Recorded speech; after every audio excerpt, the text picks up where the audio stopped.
what a privilege it is to be exhausted from the work I prayed for.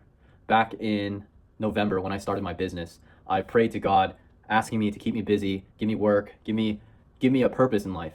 And what do you know? 3 months from then, I made 70K. To be fair, it was revenue, but I worked my ass off, and it's not me, it was God who helped and provided. So in this video, I'm going to be talking about the principles I applied to my business that made me 70K in 3 months. And this is all ethically, this is with no internet, stuff like that. So I basically had my own Christmas installation business, and I had no experience doing anything. How I targeted customers was mostly through yard signs. I put out about 750 yard signs by myself, and I did all of that in a span of about 3 months of work. And in this video, I'm going to mostly be talking about the principles you should be applying to your life that if you're a home service business like pressure washing, window cleaning, detailing, or stuff like that, it could really help you, in my opinion. It doesn't really apply to just Christmas lights. So first and foremost, the number one thing is you got to have God. First priority. That's a non-negotiable. I prayed to God, and He was the one that provided, and it's as simple as that. If you put Him first, then He's going to take care of everything. But to get into the details, here are a few key things that I applied to help me get 70K in 3 months. So first and foremost, what I was really good at was speed and time efficiency. I always grouped the customer homes together so we can go to this city in one day, this city the next day, and stuff like that. So being really time efficient really helped, of course. And also you have to understand that people pay for the convenience, right? Of course, they should like you in order for you to help sell, but you have to understand that you're selling convenience and not selling the service in a way. Another thing is answering the phone. I can't even tell you how many jobs I missed because I wasn't answering my phone. So if you are even making over 50K in revenue, it's not like something I regret is I would hire someone to answer the phone for me or use, I think it's called Quo, I'm not sure, to help you get quotes out faster and stuff like that. So to get into the details, here are the things I did specifically to help me with my business. The first thing is I sucked the customer off. I'm being completely fucking honest. If you want to fucking sell something, you got to suck that customer's dick off. I'm being serious. You got to be the person who they want you to be. I feel like that should be like number one in sales. Of course, be respectful and say ma'am, sir, whatever in the first couple minutes. But then you have to really get an understanding of who they are as a person, which you can easily do within the first couple minutes. Of course, ask them a lot of questions and then slowly change your personality into being who they want you to be and then kind of being their friend because you're helping them out, right? And to add on to that, I feel like you should say no to them also. So for example, for my business, a customer would ask me, oh, should we add lights here? Should we add lights here? And I would genuinely tell them like, oh, like if I'm gonna be honest with you, I don't think putting lights there is necessary. You of course can, but it's not really necessary. And I did get some clients that said yes, sometimes that still said no, but that builds a lot of trust in my opinion because they're not feeling sold, right? You're just helping them out with the convenience of, putting lights up. And you have to understand that some things just aren't worth selling. So let me give you an example. Like my average ticket is about $2,800 per house. And sometimes a customer would ask me, oh, should we put white lights, red and green, red, white and green? And I would tell them truthfully, oh, I think you should do this. I think you should do that. I don't think we should do this tree. And I think if you were really being genuine, I think the customer can see that because I make $2,800 about per house, right? So that means I typically work with richer clients. And you really think that richer clients can't see you bullshitting them? Like they're rich for a reason. They're good at bullshitting, stuff like that. So you really have to suck them off. You got to not bullshit and you got to be their friend. Sell the convenience, sell the magic, blah, blah, blah, blah, blah. You get the point. It's not about, oh, give me a service, give me money, fair exchange. Like, yes, that is, some people don't mind that, but in my personal opinion, that's what worked for me. So some of the things that I avoided is I never tried to scam a customer. I always told them, like, I told them a good reasoning. I have a paragraph that said, why are you priced so high? I said, oh, we use commercial grade lights, we custom cut it, blah, blah, blah. But at the same time, if I underbid a job, which I did do a few times, I always stuck with the quote. I think there was only one time where I asked the customer for like $200 more. I shouldn't have done that, but I did. Luckily, he was a really nice guy, and he understood. But I still lost money on. Or I didn't make much, even adding 200. I felt so bad adding that 200. And if I can go back, I actually wouldn't do that.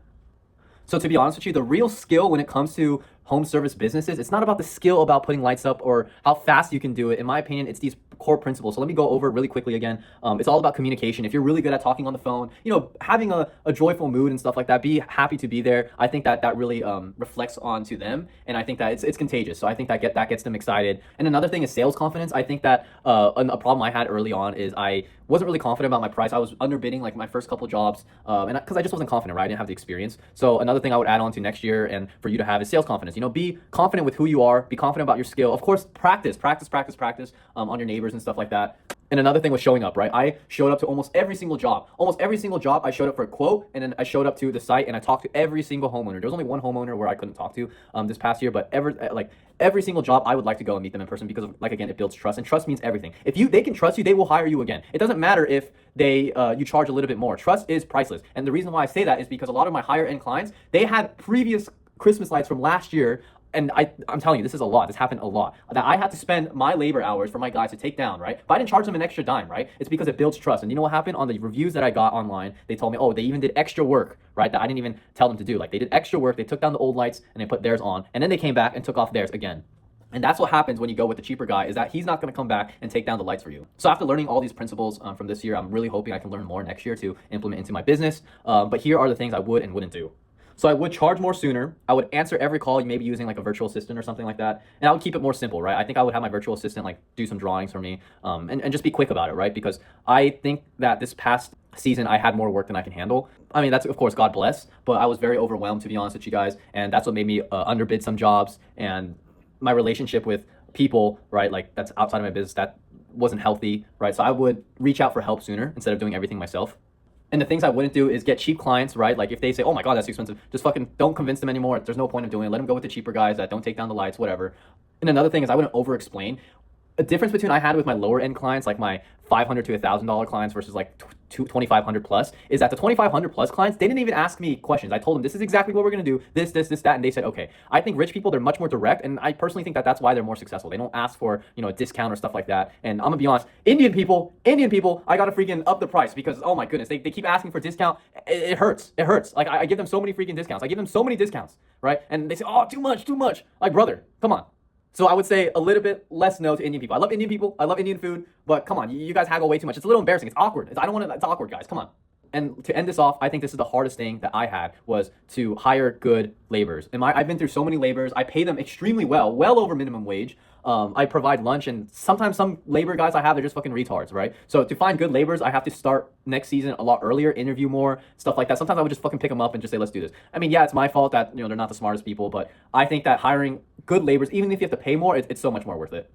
So yeah, basically those are the principles that I applied. The number one rule is to put God first. I think God will answer your prayers if you just simply ask. In the Bible, it says God, if you just simply ask, God will provide. Of course, you have to have good intentions from your heart. And my intention was always to spread happiness. And I feel like this business is very purposeful to me. So, I like it. And even on my Christmas cards, I send out Bible verses and stuff like that, even though, of course, not everyone's Christian. But, that's my way of spreading the word. And another thing is I suck the customer off. Like you got to suck the customer off. Like whether you like it or not, you got to suck them off. Hold on. I'm making a YouTube video. I'm making a video. Hold on. Okay. Just 2 minutes.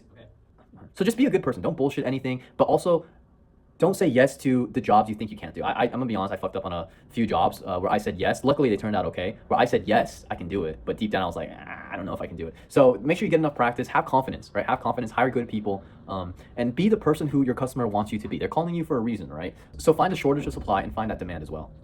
And always, always, always be professional, even if it's in a lower professional industry. People will always respect that out of you, especially if you're a young man. Because in my opinion, I think professionalism is gone. It's declining as the generations go on. So you got to learn this. Like I even tell my labor guys, stop saying like "foo" and "what's up, foo" and like talking all gangster and shit, dude. Like I fucking hate that. Like don't be talking like that in front of the client's house. So anyways, this is the end of the video. Feel free to DM me on Instagram. I probably will reply faster there. I'll link it right there. Completely free. I'll help you guys out if you guys need help. I'll probably make a in-depth video on the Christmas lights, obviously for free. But if you need help with literally anything, feel free to ask me a question. Please make it as detailed as possible so I can help you out the best way I can. Good luck, guys.